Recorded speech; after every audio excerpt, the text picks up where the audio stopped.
voilà, c'est toujours... Je veux réaliser chaque fois qu'on se retrouve ensemble que c'est vraiment un privilège. Dans beaucoup d'endroits de France, puis je crois du monde, il y a aujourd'hui le dimanche de l'Église persécutée. Alors, c'est vrai que personnellement, je n'ai pas voulu spécialement faire quelque chose de très spécial, dans le sens où nous, souvent, avec Marie ou avec les infos de la mission, et sur les sujets de prière, on partage régulièrement sur la souffrance de nos frères et de nos sœurs. Mais sachez quand même que c'est super important, et je pense que cette journée d'aujourd'hui peut nous permettre deux choses. C'est de vraiment rendre grâce à Dieu pour la liberté que nous avons, de pouvoir nous retrouver comme on le veut, et de pouvoir partager sa présence, le servir ensemble. Et je crois que c'est vraiment important pour nous, Église, de prendre conscience de la dimension spirituelle de ce que nous vivons et partageons ensemble. Je vais vous parler de la prière ce matin. Je sais que nous, on se retrouve, et souvent pour plusieurs personnes, c'est pas évident, et je parle peut-être que pour les absents. Des fois, on vient si on n'est pas trop fatigué, ou si on a le temps, ou si on n'est pas occupé à quelque chose qui nous paraît de très important. Mais quand on pense à nos frères et sœurs qui vivent dans des pays où ils n'ont pas la liberté de pouvoir se retrouver, se rencontrer, pour servir le Seigneur, vous le savez comme moi, plusieurs bravent l'interdit avec grand risque, parfois même au péril de leur vie, pour pouvoir se retrouver ensemble dans la prière, le partage de la parole, et pour se fortifier dans le Seigneur et permettre, parce que c'est important, ça fait partie de leur sujet de prière, permettre à ce que la parole de Dieu continue à se répandre dans les cœurs de ceux qui ont besoin d'être sauvés. Nous savons que nos contemporains ont besoin d'être sauvés, d'accord, hein? Et eux, ils le savent aussi. Et c'est vraiment réjouissant de voir que dans la jeune génération qui monte aujourd'hui, dans beaucoup de pays de persécution, eh bien, pas mal de ces jeunes n'ont pas de honte, pas de peur, et n'hésitent pas à partager leur foi et l'amour qu'ils ont pour le Seigneur Jésus, alors qu'ils prennent de grands risques à le faire. Tout simplement parce qu'ils savent que, eh bien, ceux qui sont autour d'eux, c'est par ignorance qu'ils se livrent à des actes de méchanceté, parce qu'ils pensent que les chrétiens sont pas des gens qui sont bienvenus sur la planète, comme on dit, mais souvent, bien sûr, c'est l'ignorance.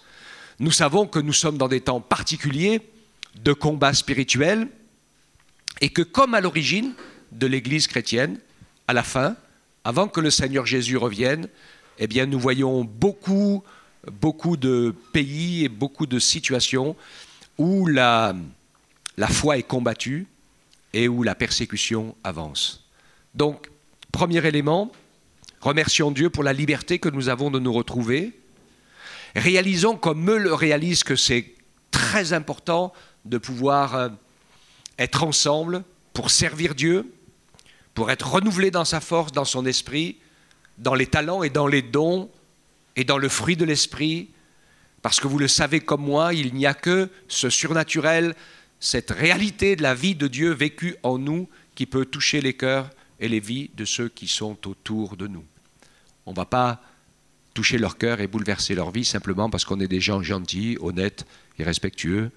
Il y en a plein autour de nous qui sont comme ça, sans connaître le Seigneur. D'accord ? Et donc il y a un défi, il y a une dimension importante qui est là. Et donc prenons du temps, faisons l'effort de soutenir le combat spirituel, d'y participer, de venir à la prière. C'est un acte, je vais dire, comment on va dire ça, de maturité spirituelle. Hein.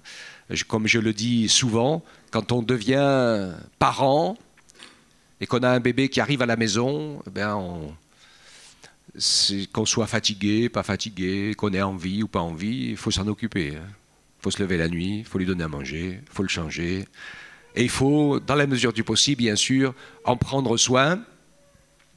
Et ça fait partie de la réalité de la vie.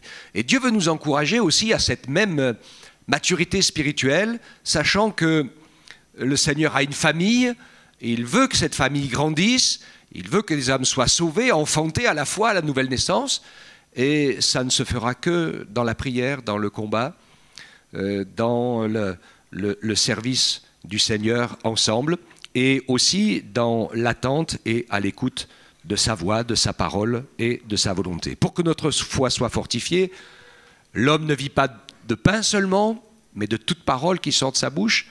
Et quand on dit ça, eh bien c'est super important. Quand on lit la parole, Dieu nous parle. Quand tu lis ta Bible, le Seigneur te parle. Et il nourrit ton âme et ton esprit. Même si des fois, les faits ne se voient pas beaucoup, j'aime beaucoup comparer la lecture de la Bible à la nourriture physique pour notre corps. Dites-moi, si vous étiez resté 3 mois sans manger, eh bien vous seriez mort. Hein?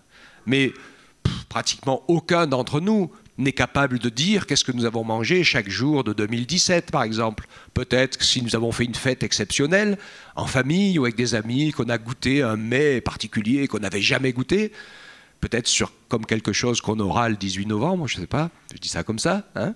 Mais là, ça va nous marquer, on va se rappeler, hein, mais autrement, on ne s'en rappelle pas. Mais pourtant, si nous sommes vivants, c'est que notre corps a été nourri, et s'il a été bien nourri, il est en pleine forme. Le premier des médicaments, c'est quand même la nourriture. Hein.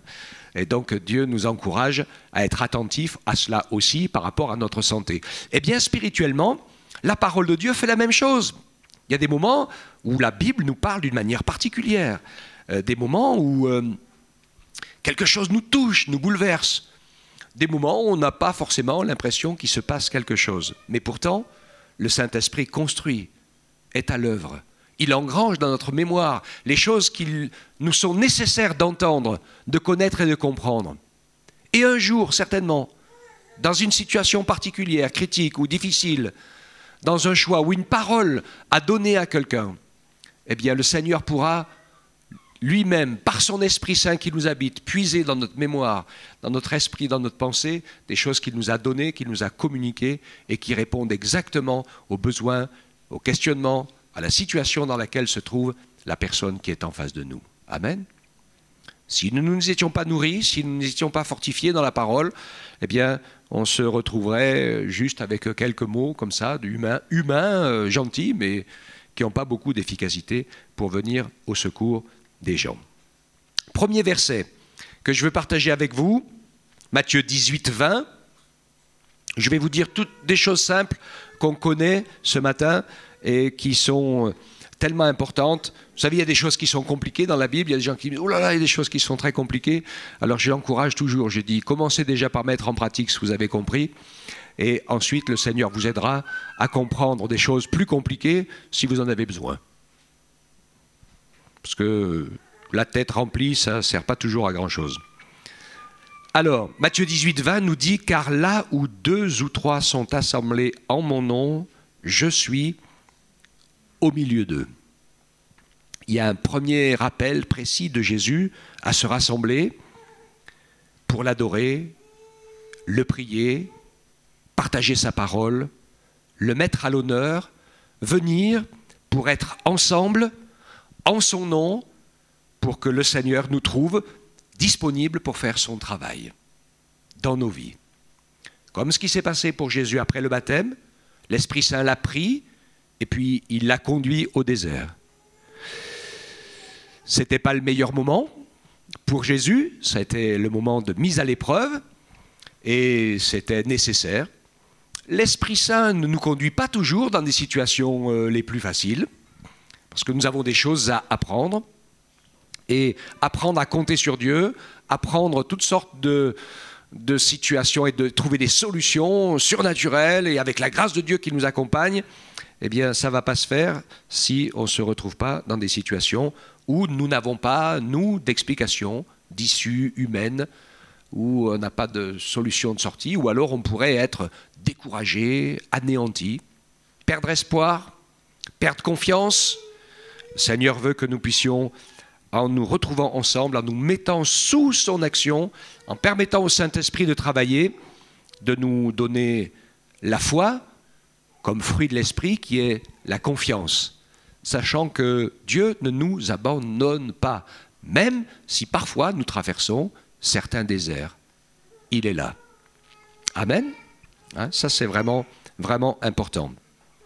Pendant que nous sommes réunis ensemble, nous avons ce que le Saint-Esprit fait dans nos vies. Jean 14, 26. Mais le Consolateur, l'Esprit Saint, que le Père enverra en mon nom, vous enseignera toutes choses et vous rappellera tout ce que je vous ai dit. Donc dans ce verset, nous savons que, et dans un autre de Jean aussi au début, dans Jean 4, quand il parlait à la Samaritaine, il parle des véritables adorateurs. Ce sont les adorateurs qui adorent Dieu en esprit et en vérité que le Père recherche. D'accord, hein? Et donc c'est important pour nous aussi de prendre du temps pour servir le Seigneur dans l'adoration. Et quand on est ensemble, moi je sais que c'est plus facile de vivre des bons moments d'adoration comme ce matin tous ensemble que tout seul. Je ne sais pas ce que vous en pensez. Dans l'expérience pratique, c'est souvent plus facile de passer un moment de prière tout seul, avec des sujets, avec des questions qu'on pose à Dieu et besoin de son aide, on parle avec le Seigneur et ça on y arrive. Prendre du temps tout seul pour simplement vivre la communion avec le Seigneur, c'est parfois plus difficile de se mettre dedans. Et quand on est tous ensemble, c'est plus facile. Hein? Et je crois qu'il faut saisir toutes les opportunités pour nous rendre compte de quelque chose qui est très important, d'apprendre à aimer Dieu, à l'adorer, à lui donner nos cœurs, nos vies, un moment de notre temps, un espace là où c'est lui qui est le maître et le Seigneur. Alors il ne faut pas faire que ça, parce que ça, on le vivra pleinement quand on sera dans le ciel. Et quand on sera dans le ciel, on ne pourra plus prier, enfin il n'y aura plus besoin ni de prier ni d'évangéliser. Donc ce combat de la prière et de l'évangélisation, il est pour maintenant, donc il ne faut surtout pas l'oublier. Mais je pense finalement que dans la pratique, 3 tiers, ça va bien. 1 tiers pour adorer, 1 tiers pour être à sa disposition, pour le prier, chercher son plan, sa volonté, et apporter aussi les sujets qui sont les nôtres, parce qu'il y a des choses qui sont importantes pour nous, et on peut en discuter avec Dieu tranquillement. Et puis aussi 1 tiers du temps pour pouvoir agir de manière pratique, concrète, physique, comme se réunir ici, parler avec des amis, etc., avoir des opportunités pour pouvoir partager avec ceux qui nous entourent la foi.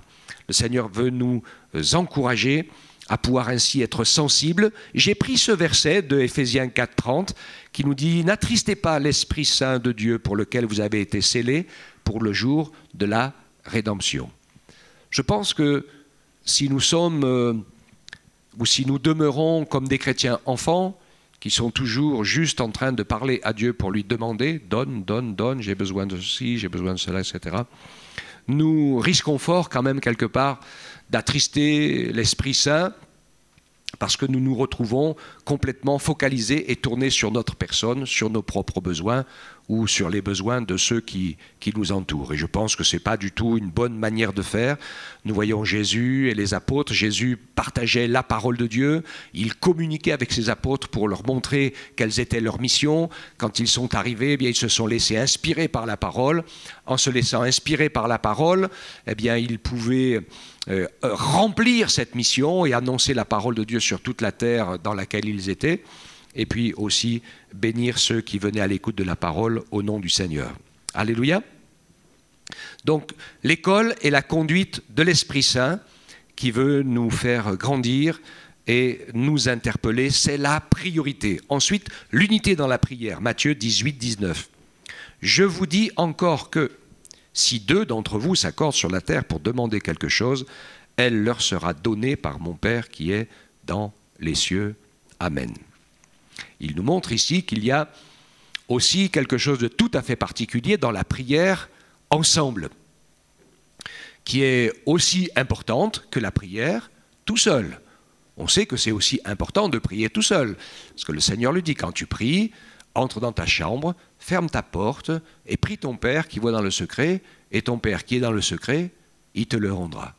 Hein, parce que c'est vrai que la vraie prière personnelle, elle se fait tout seul, dans le secret, parce que c'est pour nous un niveau de foi qui fait que nous savons que Dieu nous entend et que nous pouvons rester seuls avec lui et partager la prière, les sujets, les luttes, les combats, les joies et les peines, parce que pour nous, le Seigneur est un vrai Père.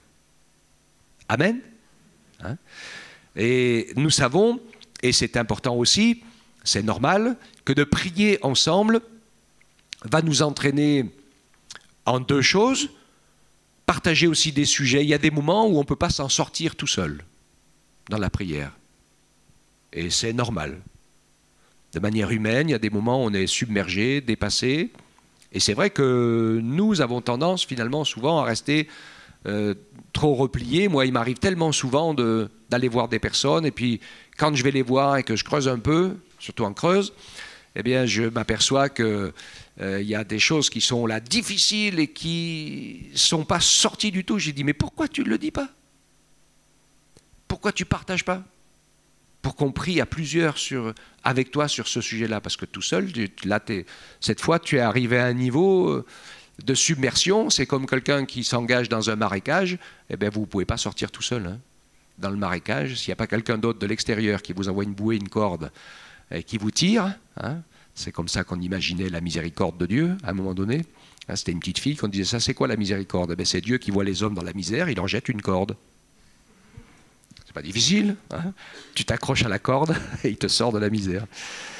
Mais souvent, finalement, on se noie dans la misère et puis on crie à Dieu, mais Dieu voudrait qu'on puisse certainement, à un moment donné, partager et prier ensemble pour que le Seigneur nous aide à nous sortir de la difficulté. Autre chose importante et intéressante aussi, qui est de pouvoir avoir des sujets communs et puis de les partager. Et moi, c'est pour ça que j'aime beaucoup la réunion de prière de l'Église. On va en parler dans un instant parce qu'on prie pour des besoins personnels, il n'y a pas de souci, comme on a prié pour la situation de la famille endeuillée, etc. Et on le fait et c'est tout à fait normal. Mais c'est super important la prière commune de l'Église pour des sujets essentiels, comme par exemple de prier pour le milieu du monde de nos enfants, de nos ados, de nos jeunes. Ils sont dans un monde de fous aujourd'hui. Je ne sais pas si vous imaginez les choses qu'ils vivent parfois dans les cours, à l'école, ou même des fois dans les familles. C'est tellement, tellement compliqué. Et vraiment, il y a besoin de la prière commune pour relever des défis.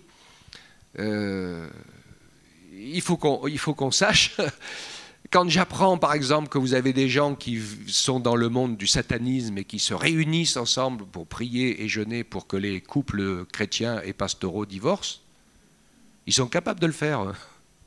Est-ce que nous, on est capables de prier et de jeûner pour que les couples chrétiens restent ensemble ?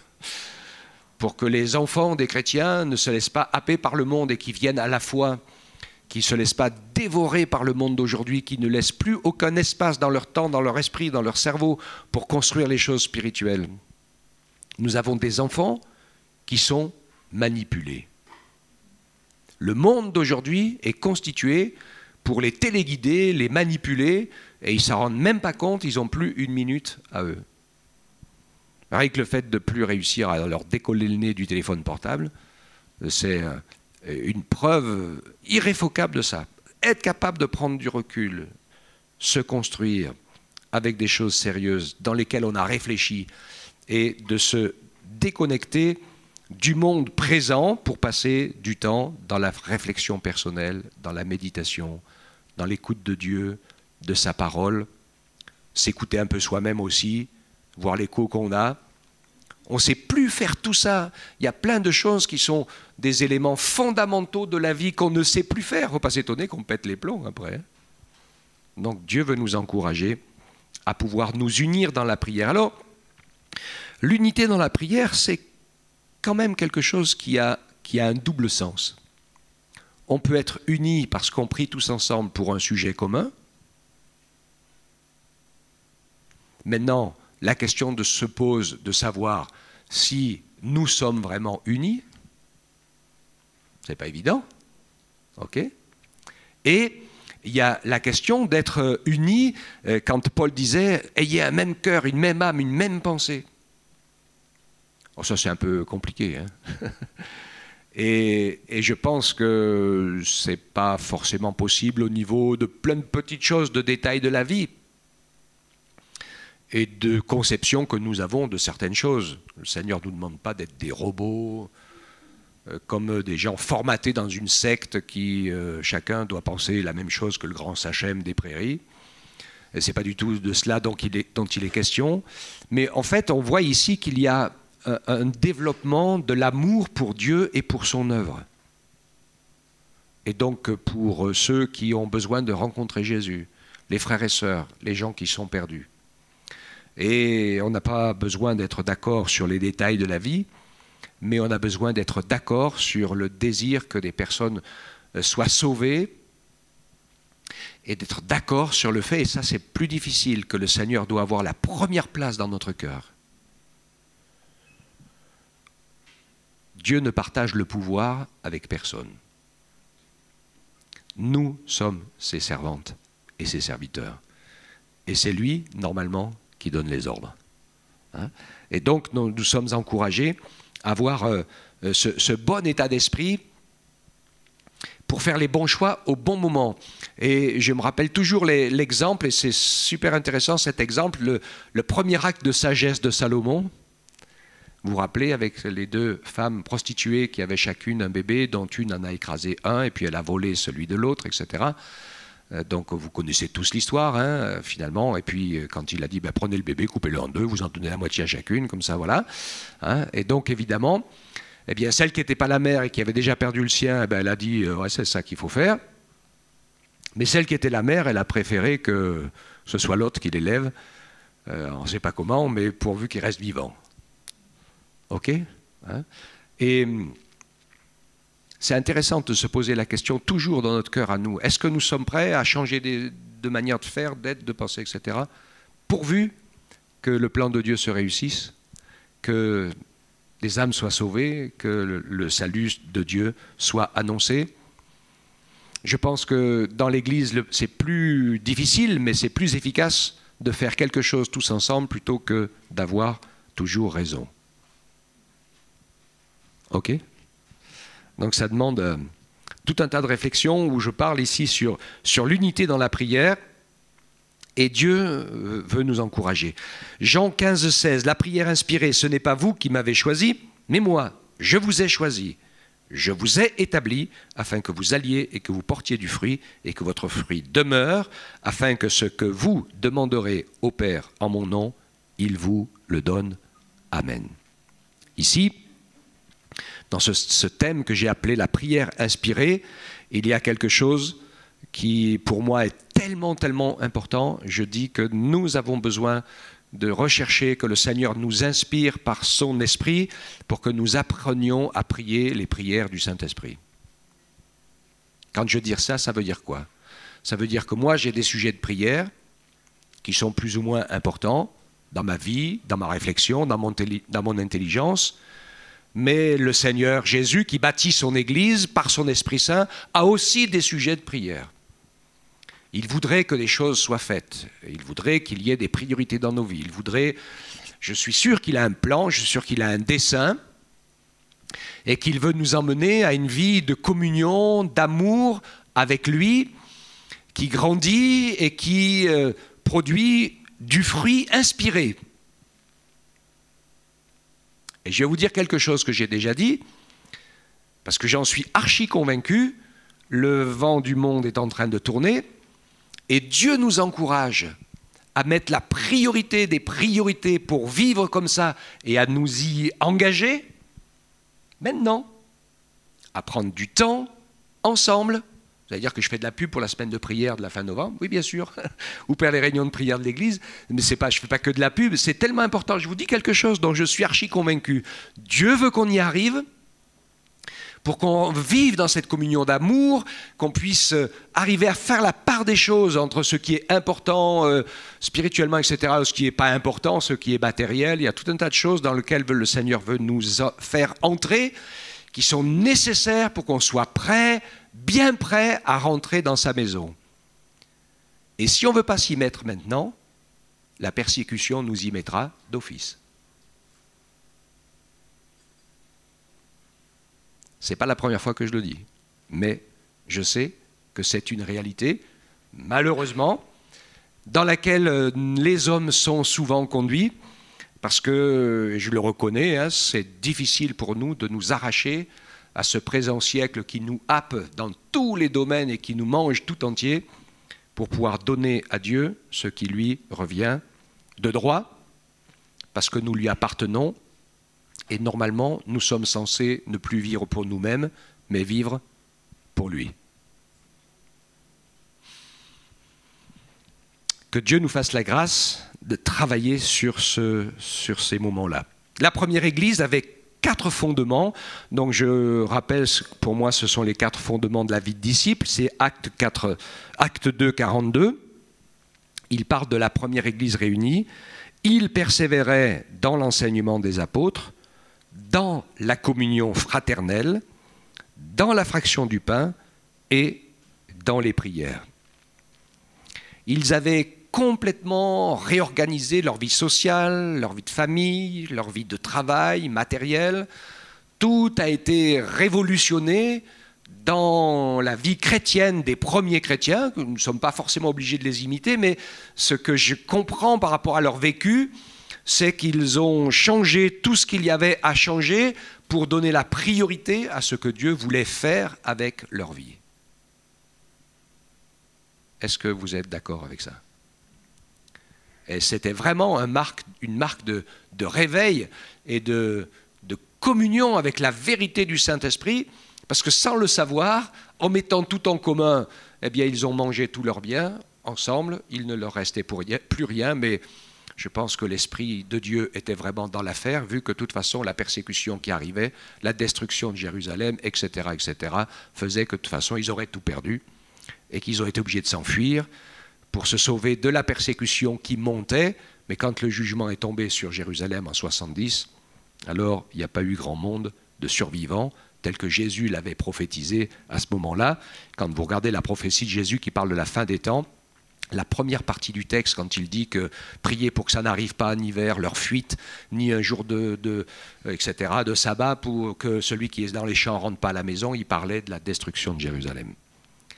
Après, la suite de la phrase parle de la fin des temps, des choses que nous allons vivre bientôt. Donc voilà, moi je ne dis pas qu'il faut se réorganiser de la même manière, mais il se pourrait qu'on nous prenne tout à la limite. Hein. Ça peut arriver plus vite qu'on le pense. Vous savez qu'ils veulent... ça fait longtemps qu'ils attendent. Il n'y a qu'à cause des chrétiens qui n'osent pas le dire, parce qu'ils savent que c'est insupportable pour nous de mettre la petite puce numérotée sur la main ou sur le front.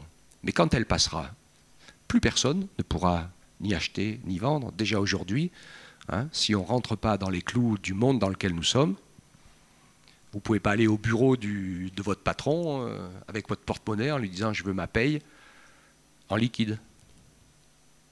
Ça n'existe plus, hein, ça. Et plein d'autres choses. Donc maintenant, tout sera cadré, limité. Il n'y aura plus d'espace pour vivre différemment que ce qui sera programmé et incontournable. Alors qu'est-ce qu'on fait ? Qu'est-ce qu'on va faire ? Moi, je commence à avoir un peu la trouille avec ça. Hein. Je me dis, ça va être très très compliqué. Et ça peut venir beaucoup plus vite qu'on ne le pense. Donc que Dieu nous donne l'inspiration, la sagesse, et qu'il nous permette, tant qu'il fait encore un peu jour, de pouvoir travailler à essayer d'en sauver le plus grand nombre. Donc il parlait de cela pour nous attacher bien sûr à la parole de Dieu. Ils étaient à l'écoute de la parole, prédication, lecture de la Bible, c'était important pour eux, parce que ça leur permettait à l'époque de transformer, il n'y avait pas de Nouveau Testament, hein, ça leur permettait de transformer tout l'Ancien par la prédication des apôtres en compréhension de tout le plan de Dieu pour le début de la dispensation dans la grâce, où ils étaient eux, alors que nous sommes, nous, à la fin. de cette dispensation de la grâce. Et donc ça a été toute une écoute de la parole. Je pense qu'aujourd'hui, nous avons la possibilité de nous mettre à l'écoute de la parole pour que nous puissions permettre au Saint-Esprit de construire en nous les éléments du royaume de Dieu dans lequel nous sommes.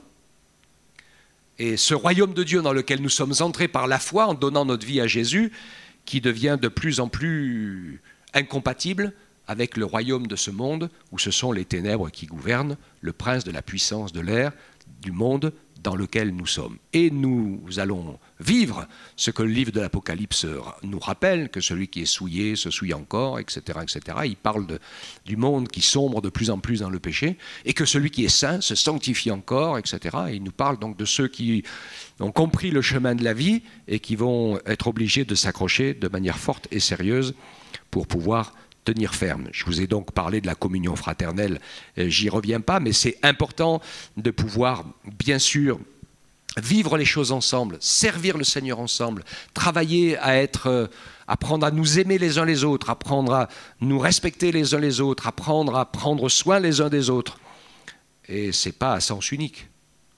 Je rappelle que ce n'est pas à chacun d'entre nous d'attendre que les autres en fassent le roi ou la reine, mais que le principe de l'amour mutuel ne fonctionne que à partir du moment où chacun d'entre nous est le premier à s'intéresser aux besoins des autres, à prier, à encourager et à relever.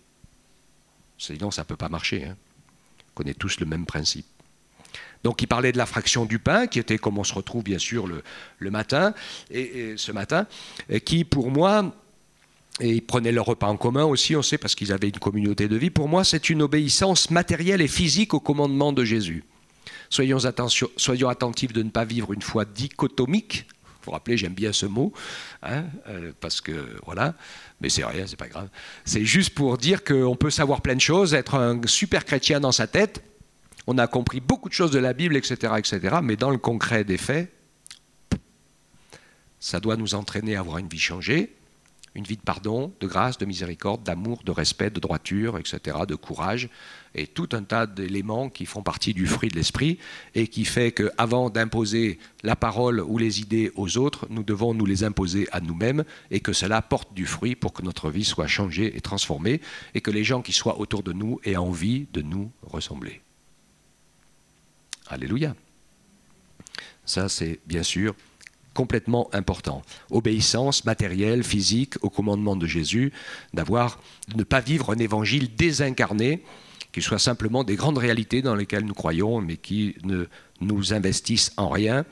Et pour nous, ce n'est pas une bonne chose. Et puis, il termine, et c'est super essentiel, dans les prières.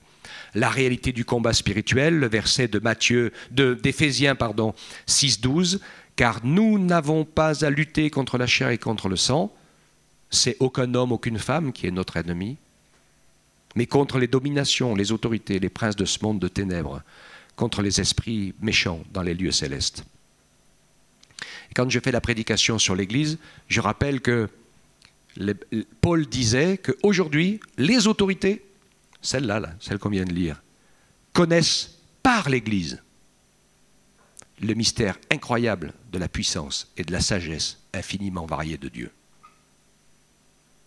Ce n'est pas les individus, c'est l'Église fidèle qui est une terreur pour l'adversaire.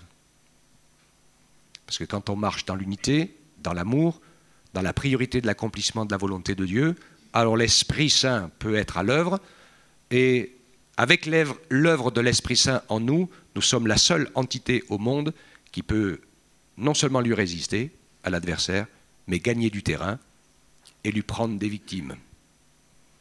C'est pour ça qu'entre lui et nous, c'est une guerre totale, à mort. D'accord ?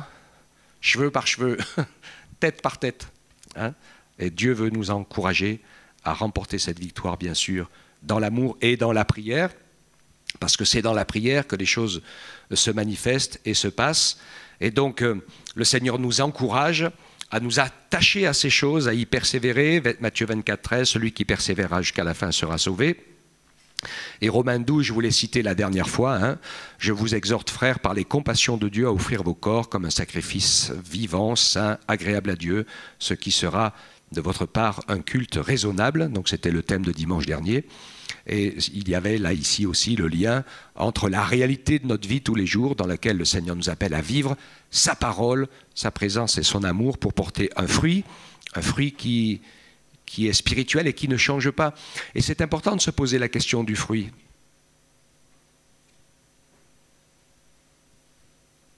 Parce que vous connaissez ce que dit Jésus quand il parle de la vigne. Hein? Il dit, nous sommes les sarments, il est le cep. Il dit, tout sarment qui ne porte pas de fruits, il le coupe. D'accord? Parce que quand on vit de la vie de Dieu, ça ne peut pas faire autrement que de porter du fruit. Si on ne porte pas de fruit, c'est qu'on ne vit pas de la vie de Dieu. D'accord? Et celui qui porte du fruit, il taille pour qu'il en porte encore plus, des plus beaux. C'est ça qui nous fait mal de temps en temps. Hein? On se fait tailler les oreilles, hein, ou d'autres choses dans nos vies qui ne vont pas dans le sens que l'on voudrait.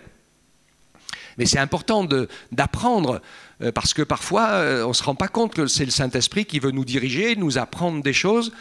Pierre a appris une grande leçon, vous savez, quand c'était un croyant fervent et bouillant, qui était sûr qu'il était capable de mourir pour Jésus. Sauf quand il s'est retrouvé devant la réalité.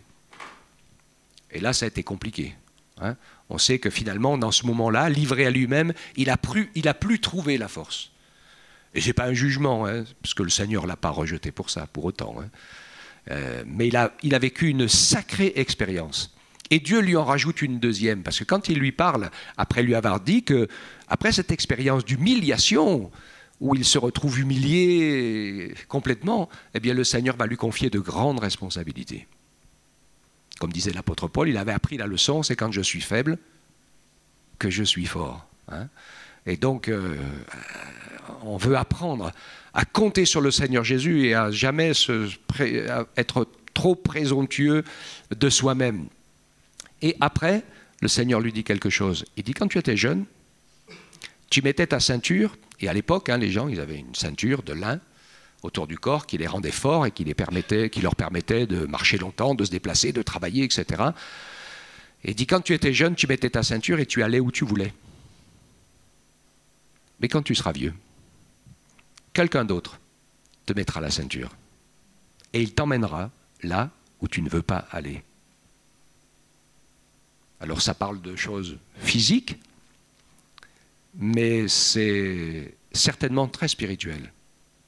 Et très souvent, et c'est ça un peu la mort à soi-même, le Seigneur nous dit, je voudrais bien que tu te mettes à mon écoute pour que je te mette ma ceinture et que je t'emmène faire ce que tu veux là où je veux. Ah. Ok ? Hein, je pense que c'est important d'aller dans ce sens. Et je termine avec un dernier point. J'avais pris un exemple qui m'est venu sur le cœur quand je préparais cette importance de la prière ensemble. Je voyais le peuple d'Israël qui entre enfin dans Canaan et qui va vivre la prise de Jéricho. Ça, c'est quelque chose d'incroyable, la prise de Jéricho.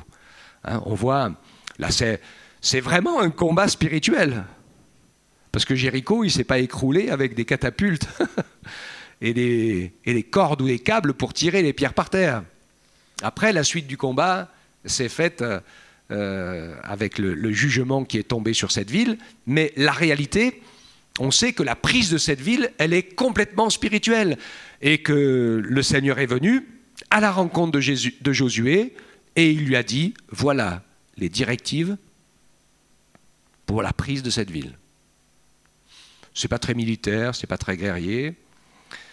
Comme parfois les chemins que le Seigneur nous demande de suivre, ils nous paraissent pas très habituels, pas très compréhensibles, mais je n'ai pas la prétention de vous expliquer. Il y a plusieurs explications, mais je ne vais pas vous les donner, ça ne sert à rien, qui disent pourquoi il a demandé de faire une fois le tour chaque jour, puis 7 fois le dernier jour, en silence toutes les fois, hein.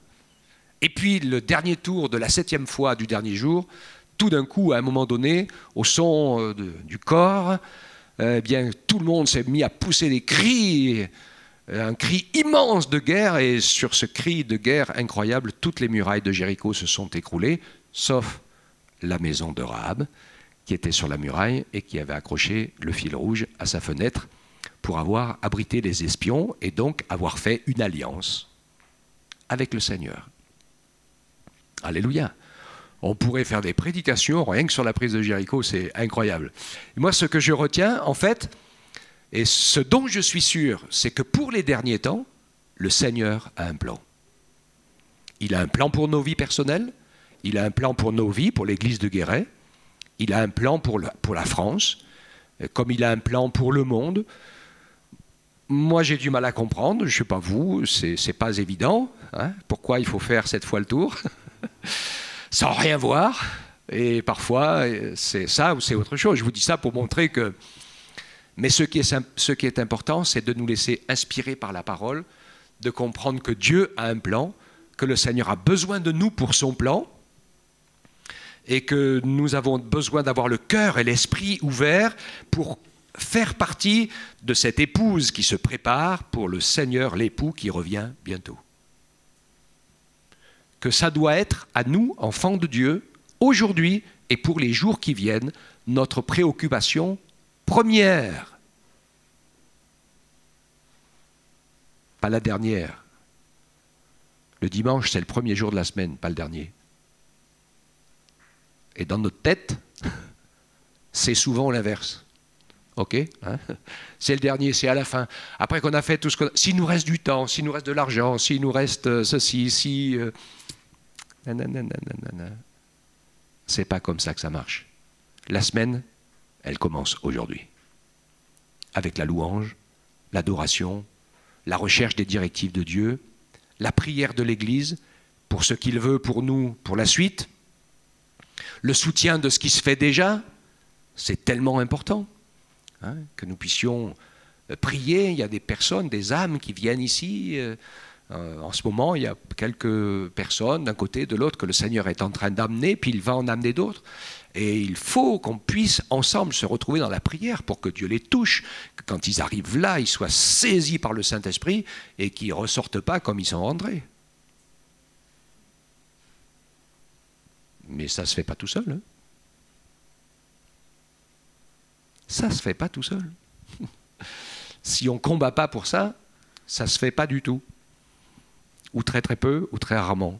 Et donc Dieu veut nous encourager à ce travail commun de pouvoir partager et faire connaître le beau nom de Jésus, partager cette vie qui est en lui et réaliser combien c'est ensemble, que c'est important de prendre du temps dans la prière. C'est pendant qu'ils jeûnaient et priaient ensemble à Antioche que le Saint-Esprit a dit « Mettez-moi à part Barnabas et Saul pour l'œuvre à laquelle je les ai envoyés. » Et c'est le Saint-Esprit qui les a envoyés comme missionnaires.